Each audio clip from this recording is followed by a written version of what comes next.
ಇವತ್ತು ಯಾದಗಿರಿ ಜಿಲ್ಲೆಯ ಕೆಂಭಾವಿಯಲ್ಲಿ ಆರ್ಎಸ್ಎಸ್ ಪಥಸಂಚಲನ ನಡೆಯಲಿದೆ. ಸುರಪುರ ತಾಲೂಕು ಆಡಳಿತದ ಶಾಂತಿ ಸಭೆ ವರದಿ ಪರಿಶೀಲಿಸಿ ಕೆಂಭಾವಿಯಲ್ಲಿ ಪಥಸಂಚಲನಕ್ಕೆ ಜಿಲ್ಲಾಡಳಿತ ಷರತ್ತುಬದ್ಧ ಅನುಮತಿ ನೀಡಿದೆ. ಆರ್ಎಸ್ಎಸ್ಗೆ ಅನುಮತಿ ಹಿನ್ನೆಲೆ ಡಿಎಸ್ಎಸ್ ನಾಯಕರು ಸಭೆ ನಡೆಸಿ ತಾವು ಪಥಸಂಚಲನ ಮಾಡದೇ ಇರೋದಕ್ಕೆ ನಿರ್ಧರಿಸಿದರು. ಇನ್ನು ಬೆಳಗ್ಗೆ 9:30ಕ್ಕೆ ಕೆಂಭಾವಿ ಪುರಸಭೆಯ ಮುಂಭಾಗದಿಂದ ಪಥಸಂಚಲನ ಆರಂಭವಾಗಿ ಪಟ್ಟಣದ ಮುಖ್ಯ ಬೀದಿಗಳಾದ ರೈಲ್ವೆ ಸ್ಟೇಷನ್ ರಸ್ತೆ, ಮಾರುಕಟ್ಟೆ ಬೀದಿ ಮತ್ತು ಗ್ರಾಮ ಪಂಚಾಯಿತಿಯ ಬಳಿವರೆಗೂ ನಡೆಯಲಿದೆ. ಇನ್ನು ಸುಮಾರು 500ಕ್ಕೂ ಹೆಚ್ಚು ಸ್ವಯಂ ಸೇವಕರು ಪಥಸಂಚಲನದಲ್ಲಿ ಭಾಗವಹಿಸಲಿದ್ದಾರೆ. ಆರ್ಎಸ್ಎಸ್ ವಿರುದ್ಧ ಸಮರ ಸಾರಿರುವ ಸರ್ಕಾರದ ವಿರುದ್ಧ ಹೋರಾಡುವಂತೆ ರಾಜ್ಯ ಬಿಜೆಪಿ ನಾಯಕರಿಗೆ ಆರ್ಎಸ್ಎಸ್ ನಾಯಕರು ಸಲಹೆಯನ್ನ ನೀಡಿದ್ದಾರೆ. ಸರ್ಕಾರದ ವೈಫಲ್ಯಗಳು, ಭ್ರಷ್ಟಾಚಾರವನ್ನ ಜನರಿಗೆ ಮನವರಿಕೆ ಮಾಡಿಕೊಡಬೇಕು ಅಂತ ರಾಜ್ಯ ಬಿಜೆಪಿ ನಾಯಕರಿಗೆ ಆರ್ಎಸ್ಎಸ್ ನಾಯಕರು ಸಲಹೆಯನ್ನ ಕೊಟ್ಟಿದ್ದಾರೆ. ಇನ್ನು ಬೆಂಗಳೂರಿನ ಭಾರತೀಯ ವಿದ್ಯಾಭವನದಲ್ಲಿ ಚಿಂತನ ವರ್ಗದ ಸಭೆಯನ್ನ ನಡೆಸಲಾಯಿತು. ಕಾಂಗ್ರೆಸ್ನವರು ಸಂಘ ಪರಿವಾರ ಬಗ್ಗೆ ನಕಾರಾತ್ಮಕವಾಗಿ ಚಿತ್ರಿಸುತ್ತಾರೆ. ಈ ಬಗ್ಗೆ ನೀವು ಉದ್ವೇಗದ ಹೇಳಿಕೆಗಳನ್ನ ನೀಡದೆ ಸಂಘಟನಾತ್ಮಕವಾಗಿ ಹೋರಾಡುವಂತೆ ಬಿಜೆಪಿ ನಾಯಕರಿಗೆ ಸೂಚನೆಯನ್ನ ಕೊಟ್ಟಿದೆ ಆರ್ಎಸ್ಎಸ್. ವಕ್ಫ್ ವಿಚಾರಗಳ ಬಗ್ಗೆ ಇವತ್ತು ನಡೆಯಬೇಕಿದ್ದ ಸಭೆಯನ್ನ ಮುಂದೂಡಕ್ಕೆ ಮಾಡಲಾಗಿದೆ. ಇವತ್ತು ಬೆಳಗ್ಗೆ 11ಕ್ಕೆ ವಿಧಾನಸೌಧದಲ್ಲಿ ಸಿಎಂ ಸಿದ್ದರಾಮಯ್ಯ ನೇತೃತ್ವದಲ್ಲಿ ನಡೆಯಬೇಕಿದ್ದ ಸಭೆಯನ್ನ ಮುಂದೂಡಿಸಲಾಗಿದೆ. ವಕ್ಫ್ ವಿಚಾರಗಳ ಚರ್ಚೆಗೆ ನಿನ್ನೆ ಸಿಎಂ 3 ಇಲಾಖೆ ಅಧಿಕಾರಿಗಳಿಗೆ ಸಭೆ ಕರೆದಿದ್ರು. ಆದರೆ ಕೊನೆ ಗಳಿಗೆಯಲ್ಲಿ ಸಭೆಯನ್ನ ಮುಂದೂಡಿದ್ದಾರೆ.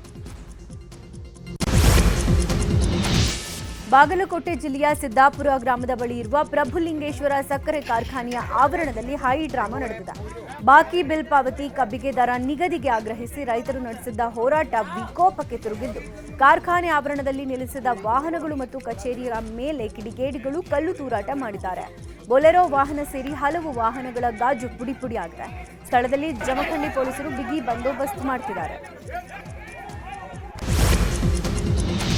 ರೇಣುಕಾಸ್ವಾಮಿ ಕೊಲೆ ಆರೋಪಿಗಳಿಗೆ ಈಗ ಅಸಲಿ ಢವಢವ ಶುರುವಾಗಿದೆ. ಕೊಲೆ ಕೇಸ್ನಲ್ಲಿ ಕೋರ್ಟ್ ದೋಷಾರೋಪವನ್ನು ನಿಗದಿಪಡಿಸಿದೆ. ಶೀಘ್ರದಲ್ಲೇ ಟ್ರಯಲ್ ಶುರುವಾಗಲಿದೆ.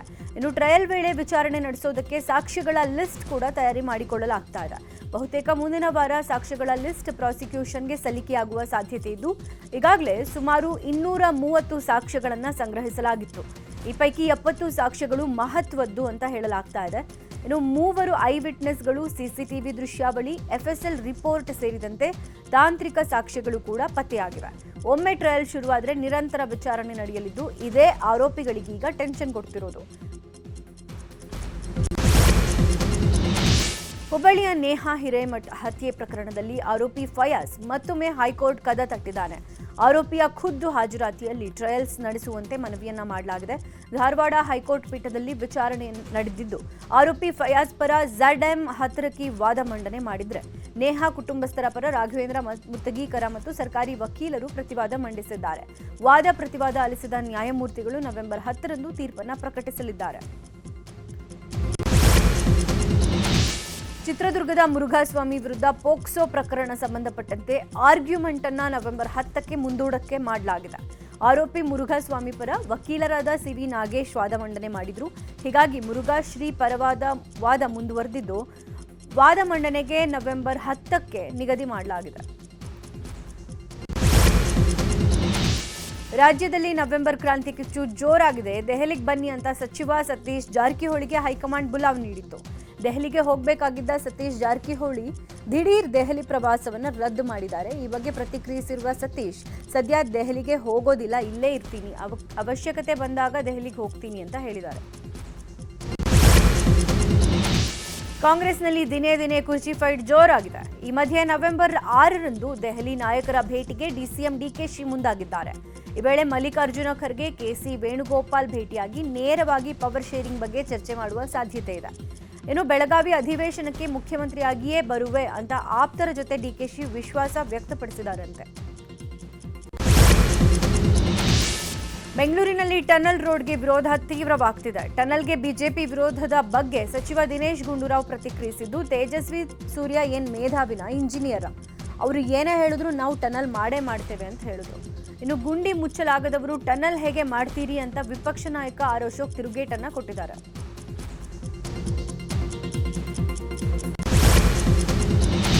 ನಮ್ಮ ಮೆಟ್ರೋದ ಪಿಂಕ್ ಲೈನ್ 2026ರ ಮೇನಿಂದ ಕಾರ್ಯಾರಂಭ ಮಾಡಲಿದೆ ಅಂತ ಡಿಸಿಎಂ ಡಿಕೆಶಿ ತಿಳಿಸಿದ್ದಾರೆ. ಕಾಳೇನ ಅಗ್ರಹಾರದಿಂದ ನಾಗವಾರಕ್ಕೆ ಸಂಪರ್ಕ ಕಲ್ಪಿಸುವ ಮೆಟ್ರೋ ಗುಲಾಬಿ ಮಾರ್ಗದ ಸಂಚಾರ ಮುಂದಿನ ವರ್ಷ ಮೇ ತಿಂಗಳಲ್ಲಿ ಆರಂಭವಾಗಿದೆ. 13.76 ಕಿಲೋಮೀಟರ್ ಸುರಂಗ ಮಾರ್ಗವನ್ನು ಹೊಂದಿದ್ದು ಸಂಚಾರ ಸುಗಮವಾಗುತ್ತೆ ಅಂತ ಹೇಳಿದ್ದಾರೆ. ಇನ್ನು ಉತ್ತಮ ಸಂಪರ್ಕಕ್ಕೆ ನಮ್ಮ ಬದ್ಧತೆ ಮುಂದುವರಿಯುತ್ತೆ. ಈ ರೈಲು ಬೆಂಗಳೂರು ದಕ್ಷಿಣದಿಂದ ಉತ್ತರಕ್ಕೆ ಸಂಪರ್ಕ ಕಲ್ಪಿಸುತ್ತೆ ಅಂತ ಎಕ್ಸ್ ಮೂಲಕ ವಿಷಯವನ್ನು ಹಂಚಿಕೊಂಡಿದ್ದಾರೆ.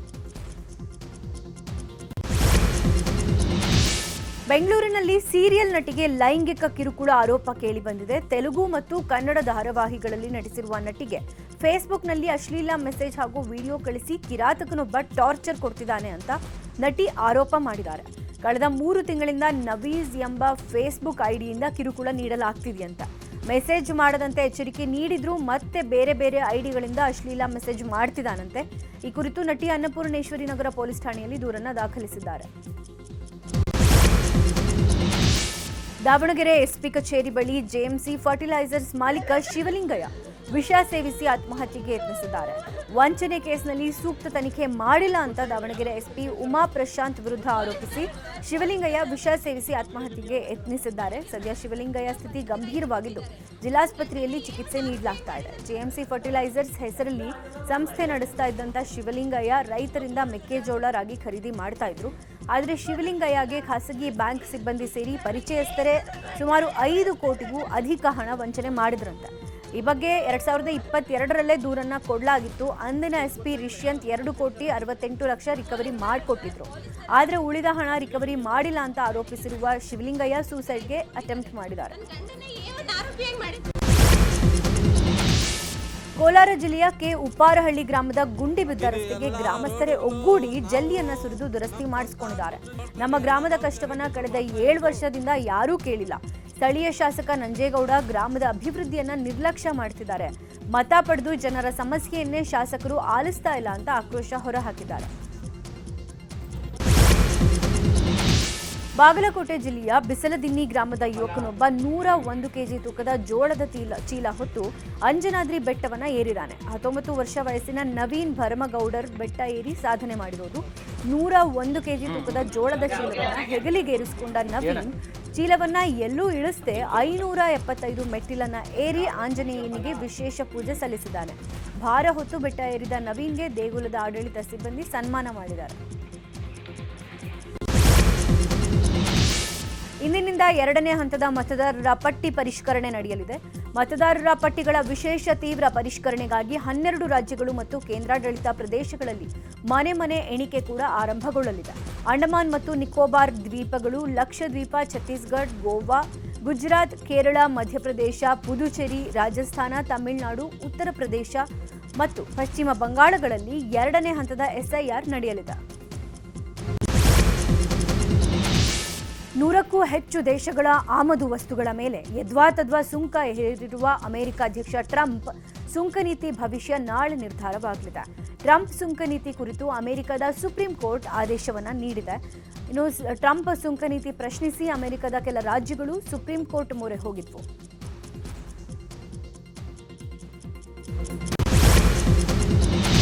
ಮೈಸೂರಿನಲ್ಲಿ 2018-19ನೇ ಸಾಲಿನ ರಾಜ್ಯ ಚಲನಚಿತ್ರ ಪ್ರಶಸ್ತಿಗಳನ್ನು ಸಿಎಂ ಸಿದ್ದರಾಮಯ್ಯ ಪ್ರದಾನ ಮಾಡಿದ್ದಾರೆ. ಮೊದಲನೇ ಅತ್ಯುತ್ತಮ ಚಿತ್ರವಾಗಿ ಮೋಹನ್ ದಾಸ, 2ನೇ ಅತ್ಯುತ್ತಮ ಚಿತ್ರವಾಗಿ ಲವ್ ಮಾಕ್ಟೆಲ್ಗೆ ಮತ್ತು 3ನೇ ಅತ್ಯುತ್ತಮ ಚಿತ್ರ ಅರ್ಘ್ಯಂ ಹಾಗೂ ವಿಶೇಷ ಸಾಮಾಜಿಕ ಕಾಳಜಿಯ ಚಿತ್ರವಾಗಿ ಕನ್ನೇರಿಗೆ ಪ್ರಶಸ್ತಿ ಸಿಕ್ಕಿದೆ.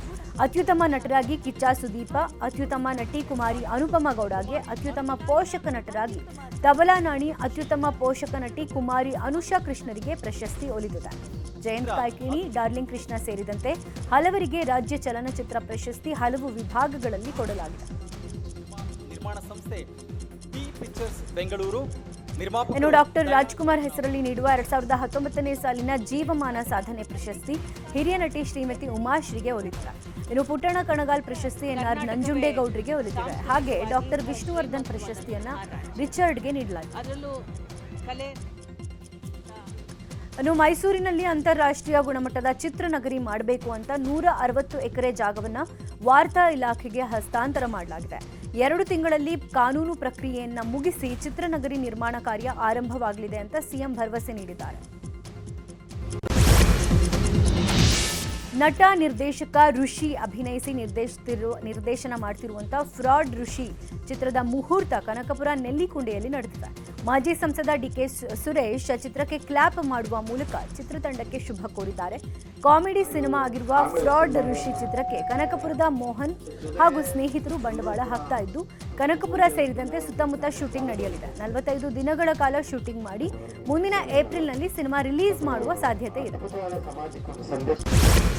81 ದಿನದಿಂದ ಪರಪ್ಪನ ಅಗ್ರಹಾರ ಜೈಲಲ್ಲಿರುವ ದರ್ಶನ್ ಹಾಗೂ ಪವಿತ್ರ ನಿನ್ನೆ ಮುಖಾಮುಖಿಯಾಗಿದ್ದಾರೆ. ಕೋರ್ಟ್ಗೆ ಬಂದಾಗ ದರ್ಶನ್ ನಗ್ನಗ್ತಾ ಎಂಟ್ರಿ ಕೊಟ್ಟರೆ ಪವಿತ್ರ ಗೌಡ ಕಣ್ಣೀರು ಹಾಕಿದ್ದಾರೆ. ಇನ್ನೊಂದು ಕಡೆ ದೋಷಾರೋಪ ನಿಗದಿ ಆಗ್ತಿದ್ದಂತೆ ವಿಚಾರಣೆಯೂ ಶುರುವಾಯಿತು. ಆಗ ದರ್ಶನ್ ಹಾಗೂ ಇತರೆ ಆರೋಪಿಗಳು ಹತ್ಯೆ ಕೇಸ್ನಲ್ಲಿ ನಮ್ಮ ಪಾತ್ರವೇ ಇಲ್ಲ, ಸುಳ್ಳು ಸರ್, ಎಲ್ಲ ಸುಳ್ಳು ಅಂತ ಮನವಿ ಮಾಡಿಕೊಂಡ ಪ್ರಸಂಗವೂ ನಡೆದಿದೆ.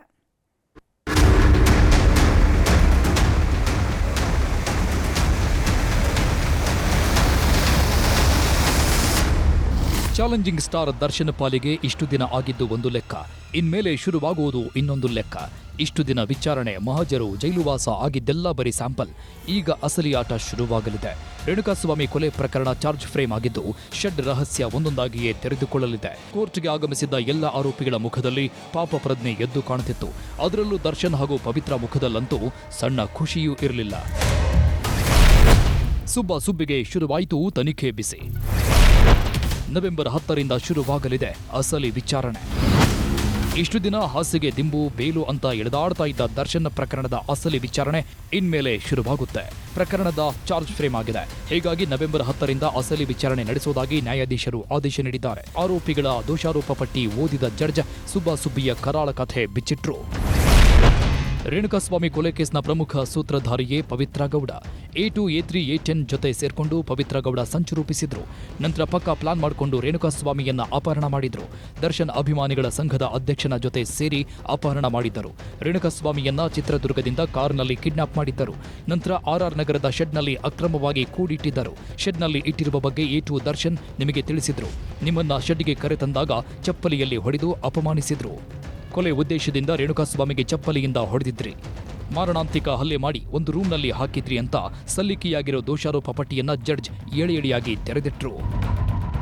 ಇನ್ನು ಸ್ವಾಮಿ ಕೊಲೆ ಕೇಸ್ನ A2 ದರ್ಶನ್ ತಲೆ ಮೇಲೆಯೂ ಸ್ವಾಮಿ ತೂಗುಗತ್ತಿ ನೇತಾಡ್ತಿದೆ. ದರ್ಶನ್ ಮೇಲೆಯೂ ದೋಷಾರೋಪಗಳ ಸರಮಾಲೆಯೇ ಇದೆ. ರೇಣುಕಾಸ್ವಾಮಿಯನ್ನ ಶೆಡ್ಗೆ ಎತ್ತಾಕೊಂಡು ಬರ್ತಿದ್ದಂತೆ ದರ್ಶನ್ ರಣರಾಕ್ಷಸರಾಗಿದ್ರಂತೆ. ನನ್ನ ಹೆಂಡತಿಗೆ ಕೆಟ್ಟ ಮೆಸೇಜ್ ಕಳಿಸ್ತೀಯಾ ಅಂತ ಹಲ್ಲೆ ಮಾಡಿದ ದರ್ಶನ್ ರೇಣುಕಾಸ್ವಾಮಿಯನ್ನ ಮೇಲಕ್ಕೆ ಎತ್ತಿ ಕುಕ್ಕಿದ್ರು. ರೇಣುಕಾಸ್ವಾಮಿ ಮರ್ಮಾಂಗಕ್ಕೂ ಒದ್ದಿದ್ರು. ಕೊಲ್ಲುವ ಉದ್ದೇಶದಿಂದಲೇ ಹಲ್ಲೆ ಮಾಡಿದ್ರು. ಅಷ್ಟೇ ಅಲ್ಲ, ರೇಣುಕಾಸ್ವಾಮಿಯ ಪ್ಯಾಂಟ್ ಬಿಚ್ಚಿ ಹಲ್ಲೆ ಮಾಡಿದ್ದಲ್ಲದೆ ಕೆಲವರಿಗೆ ಹಣದ ಆಮಿಷ ತೋರಿಸಿ ತಪ್ಪೊಪ್ಪಿಕೊಳ್ಳುವಂತೆ ಮಾಡಿದ್ರು ಅಂತ ದೋಷಾರೋಪ ಪಟ್ಟಿಯಲ್ಲಿ ಉಲ್ಲೇಖಿಸಿದ್ದಾರೆ. ಕೋರ್ಟಲ್ಲಿ ನ್ಯಾಯಾಧೀಶರು ದೋಷಾರೋಪಗಳ ಸರಮಾಲೆಯನ್ನ ಓದ್ತಾ ಇದ್ದಂತೆ ಕೊಲೆ ಆರೋಪಿ ದರ್ಶನ್ ಹೇಳಿದ್ದೊಂದೇ, ಇದೆಲ್ಲ ಸುಳ್ಳು ಸಾರ್, ನಾವು ಕೊಲೆ ಮಾಡಿಲ್ಲ ಅಂತ. ನನ್ನ ಮೇಲಿನ ಎಲ್ಲ ಚಾರ್ಜ್ಗಳು ಸುಳ್ಳು, ಎಲ್ಲವೂ ಸುಳ್ಳು ಸಾರ್, ಸುಳ್ಳು. ನಾವು ಕೊಲೆಗಡುಕರಲ್ಲ. ಈ ಪ್ರಕರಣದ ತನಿಖೆಗೆ ಲಾಯರ್ ಚೇಂಜ್ ಮಾಡಬೇಕು, ಕಾಲಾವಕಾಶ ಕೊಡಿ ಅಂತ ಮನವಿ ಮಾಡಿದ್ದಾರೆ. ಕ್ರಿಮಿನಲ್ ಪ್ರಕರಣದಲ್ಲಿ ಇದೊಂದು ಪ್ರಕ್ರಿಯೆ ಅಂತ ಕರೀತಿದ್ದಾರೆ, ಅದನ್ನು ಪ್ರೊಸೀಜರ್ ಅದು. ಸೊ ಇವತ್ತು ಎಲ್ಲ ಆರೋಪಿಗಳು, ಜೈಲಲ್ಲಿರುವಂಥ ಆರೋಪಿಗಳು ಮತ್ತು ಬೇಲಲ್ಲಿರುವಂಥ ಆರೋಪಿಗಳು ಹಾಜರಾಗಿದ್ದರು. ಇವತ್ತು ನ್ಯಾಯಾಲಯ ಅಂದರೆ ದೋಷಾರೋಪಣೆಯನ್ನು ಹೊರತಂದರೆ ಚಾರ್ಜಸ್ ಅಂತ ಕರೀತಾರೆ. ಅಂದರೆ ಪೊಲೀಸ್ನವ್ರು ಏನು ಇದುವರೆಗೂ ಇನ್ವೆಸ್ಟಿಗೇಷನ್ ಮಾಡಿ ಚಾರ್ಜ್ ಶೀಟ್ ಹಾಕಿದ್ರಲ್ಲ, ಅದು ಎವಿಡೆನ್ಸ್ ಅಲ್ಲ. ಇವತ್ತು ಕೋರ್ಟ್ ಏನು ಚಾರ್ಜಸ್ ಅಂತ ಒಂದು ಫ್ರೇಮ್ ಮಾಡಿದೆ, ಅದು that is called allegations, charges. ಅದ್ರ ಮೇಲೆ ಇವಾಗ ಕೇಸು ವಿಚಾರಣೆ ಸ್ಟಾರ್ಟ್ ಆಗಿದೆ. ಇವತ್ತು ದೋಷಾರೋಪಣೆಯನ್ನು ಹೊರಿಸಿದ್ದಾರೆ. ಸುಬ್ಬಿ ಅಂದ್ರೆ ಒಂದು ಕಾಲದ ಜೋಡಿ ಹಕ್ಕಿಗಳು. ಸ್ನೇಹದ ಹೆಸರಲ್ಲಿ ಪ್ರೇಮ ಸೌಧ ಕಟ್ಕೊಂಡವರು ಇವರು. ಆದರೆ ಸ್ವಾಮಿ ಕೊಲೆ ಕೇಸ್ನಲ್ಲಿ ಲಾಕ್ ಆಗಿದ್ದೇ ಆಗಿದ್ದು, ನಾನೊಂದು ತೀರ ನೀನೊಂದು ತೀರ ಎನ್ನುವಂತಾಗಿದ್ದಾರೆ. ಸ್ವಾಮಿ ಕೊಲೆ ಕೇಸ್ನಲ್ಲಿ ಲಾಕ್ ಆದ ದಿನದಿಂದಲೂ ಇಬ್ಬರ ಮಧ್ಯೆ ಸಂಪರ್ಕವೇ ಇಲ್ಲದಂತಾಗಿದೆ. ಆದರೆ ಪವಿತ್ರ ಗೌಡ ಮಾತ್ರ ದರ್ಶನ್ರನ್ನ ಮಾತನಾಡಿಸೋದು ಬಿಡ್ತಿಲ್ಲ. ಅವಕಾಶ ಸಿಕ್ಕಾಗ್ಲೆಲ್ಲ ದರ್ಶನ್ರನ್ನ ಮಾತನಾಡಿಸೋದಕ್ಕೆ ಪ್ರಯತ್ನ ಮಾಡ್ತಾನೆ ಇದ್ದಾರೆ. ಬರೋಬ್ಬರಿ 2 ತಿಂಗಳ ನಂತರ ದರ್ಶನ್ ಮತ್ತು ಪವಿತ್ರ ಗೌಡ ಮುಖಾಮುಖಿಯಾಗಿದ್ರು.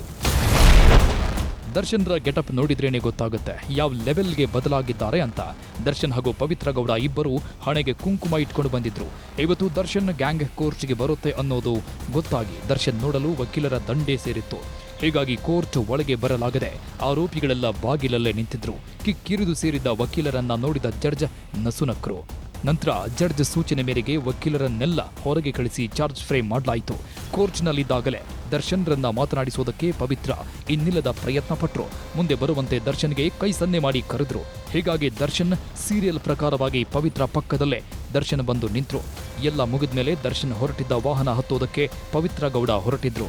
ಈ ವೇಳೆ ನಿಮ್ಮ ವೆಹಿಕಲ್ ಇದಲ್ಲ ಅಂತ ಪೊಲೀಸರು ಕರೆದೊಯ್ದ್ರು. ಇದೇನಾಗಿದೆ, ಇವತ್ತು ಚಾರ್ಜ್ ಆಗಿದೆ. ಟ್ರಯಲ್ನ ಡೇಟ್ನ ಫಿಕ್ಸ್ ಮಾಡೋದಕ್ಕೆ ಅಂತ 10/11ಗೆ ಡೇಟ್ ಕೊಟ್ಟಿದ್ದಾರೆ. ಸೊ ಟ್ರಯಲ್ ಯಾವಾಗ ಫಿಕ್ಸ್ ಆಗುತ್ತೋ ನೋಡೋಣ. ಅದಾದಮೇಲೆ ಪ್ರತಿಯೊಂದು ಡೇಟಲ್ಲೂ ವಿಟ್ನೆಸ್ಗಳು ಬರ್ತಾರೆ, ಅದ್ರ ಪರ ಕ್ರಾಸ್ ಎಕ್ಸಾಮಿನೇಷನ್ ನಡೀತಾ ಹೋಗುತ್ತೆ. ನನಗೇನಂದರೆ ಇದೊಂಥರ ಈ ಕೇಸನ್ನು ಒಂಥರ ಸ್ಪೆಷಲಾಗಿ ಟ್ರೀಟ್ ಮಾಡಬಾರ್ದು. ಇದು ಎಲ್ಲ ಕೇಸ್ ಥರನೇ, ಇದು ಒಂದು ನಾರ್ಮಲ್ ಕೇಸ್ ಅಷ್ಟೇ. ಅದೇ ಥರನೇ, ಯಾಕಂದರೆ ಇದೊಂದು ಒಂಥರ ಹೈಪ್ ಆಗಿ ಹೋಗೋದ್ರಿಂದ ಇದೊಂಥರ ಅದನ್ನು ಬೇರೆ ಥರನೇ ಒಂದು ತಗೊಂಡು ಇದೊಂಥರ ಸ್ಪೆಷಲ್ ಕೇಸಾಗಿ ಟ್ರೀಟ್ ಮಾಡಬಾರ್ದು ಅನ್ನೋದು ಒಂದು ಇವತ್ತು ಕೋರ್ಟಲ್ಲಿ ಕೂಡ ನಾವು ಹೇಳಿದ್ದು. ದರ್ಶನ್ ನೋಡೋದಕ್ಕೆ ನೂರಾರು ಅಭಿಮಾನಿಗಳು ಆಗಮಿಸಿದ್ರು. ಕೋರ್ಟ್ ಅಂಗಳಕ್ಕೆ ದರ್ಶನ್ ಬರ್ತಿದ್ದಂತೆ ಡಿ ಬಾಸ್ ಅಂತ ಅಭಿಮಾನಿಗಳು ಘೋಷಣೆ ಕೂಗಿದ್ರು. ಆದರೆ ದರ್ಶನ್ ಮಾತ್ರ ಇದ್ಯಾವುದಕ್ಕೂ ರಿಯಾಕ್ಟ್ ಮಾಡೋ ಸ್ಥಿತಿಯಲ್ಲಿ ಇರಲಿಲ್ಲ. ಒಟ್ನಲ್ಲಿ ಸ್ವಾಮಿ ಕೊಲೆ ಕೇಸ್ನ ಅಸಲಿ ವಿಚಾರಣೆ ಮುಹೂರ್ತ ಫಿಕ್ಸ್ ಆಗಿದೆ. ನವೆಂಬರ್ 10ರಿಂದ ಆರೋಪಿಗಳ ಡ್ರಿಲ್ ಶುರುವಾಗಲಿದೆ. ಸತೀಶ್ ಮತ್ತು ಗಂಗಾಧರ ಜೊತೆ ಮುನಿರಾಜು, ನ್ಯೂಸ್ 18 ಬೆಂಗಳೂರು. ಆ ಕಾಲದಲ್ಲಿ ಹನುಮ, ಭೀಮ ಮತ್ತು ಜರಾಸಂಧನಂತಹ ಬಲಿಷ್ಠ ವ್ಯಕ್ತಿಗಳು ತಮ್ಮ ಸಾಮರ್ಥ್ಯ ಪರೀಕ್ಷೆಗಾಗಿ ಆ ಕಂಬದೊಂದಿಗೆ ಸೆಣಸ್ತಾ ಇದ್ರು. ಈಗ ಇತಿಹಾಸವಿದೆ, ಆದರೆ ಈ ಆಧುನಿಕ ಹನುಮ, ಭೀಮ, ಜರಾಸಂಧರ ಸಾಹಸ ನೋಡಿದ್ರೆ ಝುಮ್ ಅನ್ನುತ್ತೆ. ಮಕ್ಕಳ ಸಾಹಸಗಳ ಝಲಕ್ ಹೇಗಿದೆ ಅಂತ ನೀವೇ ನೋಡಿ.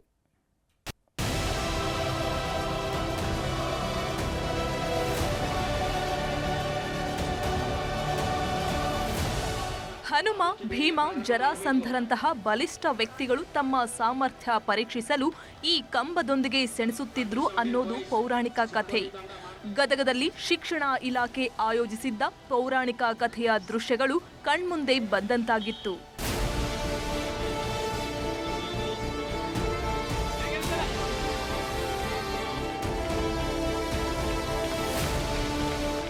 ಗದಗ ನಗರದಲ್ಲಿ ಪ್ರಾಥಮಿಕ ಹಾಗೂ ಪ್ರೌಢಶಾಲೆ ವಿದ್ಯಾರ್ಥಿಗಳ ರಾಜ್ಯ ಮಟ್ಟದ ಮಲ್ಲಕಂಬ ಕ್ರೀಡಾಕೂಟ ಏರ್ಪಡಿಸಲಾಗಿತ್ತು. ಕ್ರೀಡಾಕೂಟದಲ್ಲಿ ಸುಮಾರು 20ಕ್ಕೂ ಹೆಚ್ಚು ಜಿಲ್ಲೆಯ 300ಕ್ಕೂ ಹೆಚ್ಚು ಬಾಲಕ ಬಾಲಕಿಯರು ಭಾಗಿಯಾಗಿದ್ದರು. ಬಾಲಕ ಬಾಲಕಿಯರ ಭಂಗಿಗಳ ಯೋಗಾಸನಗಳ ಪ್ರದರ್ಶನ ಅದ್ಭುತವಾಗಿದ್ದವು. ಹಗ್ಗದ ಸಹಾಯದಿಂದ ಕಠಿಣವಾದ ಆಸನಗಳ ಪ್ರದರ್ಶನ ಅಬ್ಬಾ ಏನ್ ಮಕ್ಕಳ ಸಾಮರ್ಥ್ಯನಪ್ಪ ಅಂತ ಹುಬ್ಬೇರಿಸುವಂತೆ ಮಾಡಿದ್ವು.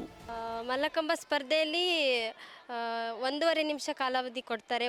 ಒಬ್ಬರಿಗೆ ಮಾಡಲಿಕ್ಕೆ 1.5 ನಿಮಿಷ ಕೊಡ್ತಾರೆ. ಅದರಲ್ಲಿ ನಾವು ಜಾಸ್ತಿ ಮಿನಿಮಮ್ 18ಕ್ಕಿಂತ ಜಾಸ್ತಿ ಆಸನಗಳನ್ನ ನಾವು ರೋಪಲ್ಲಿ ಮಾಡಬೇಕು. ಹಾಗೆ ಪೋಲಲ್ಲೂ 16ಕ್ಕಿಂತ ಜಾಸ್ತಿ ಆಸನಗಳನ್ನ ನಾವು ಮಾಡ್ತಾ ಹೋಗಬೇಕು.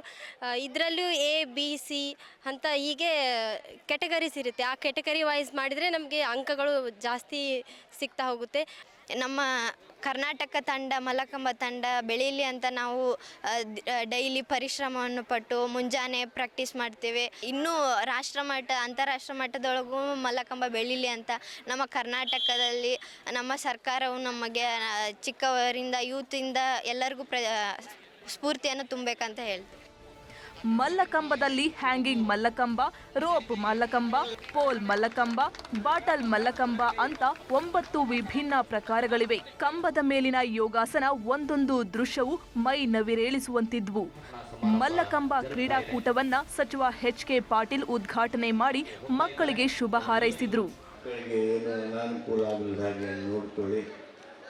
ಎಲ್ಲ ರೀತಿಯ ಉತ್ತಮವಾದ ಕ್ರೀಡಾ ಮನೋಭಾವದಿಂದ ಈ ಮಲ್ಲಕೂಟ ರಾಜ್ಯ ಮಟ್ಟದ ಕ್ರೀಡಾಕೂಟ ಯಶಸ್ವಿಯಾಗಲಿ ಅಂಥೇಳಿ ಮಲ್ಲಕಂಬದ ಎಲ್ಲ ಕ್ರೀಡಾಪಟುಗಳಿಗೆ ನನ್ನ ಶುಭಾಶಯಗಳನ್ನು ಈ ಸಂದರ್ಭದಲ್ಲಿ ಹೇಳ್ತೀನಿ. ಒಟ್ನಲ್ಲಿ ಮಲ್ಲಕಂಬ ಕ್ರೀಡಾಕೂಟದ ಒಂದೊಂದು ದೃಶ್ಯಗಳು ರೋಮಾಂಚನವಾಗಿತ್ತು. ಇಂತಹ ಐತಿಹಾಸಿಕ ಮಲ್ಲಕಂಬದಾಟ ನೋಡಿ ಜನರು ಫುಲ್ ಎಂಜಾಯ್ ಮಾಡಿದ್ರು. ಸಂತೋಷ ಕಣ್ಣೂರ, ನ್ಯೂಸ್ 18 ಗದಗ.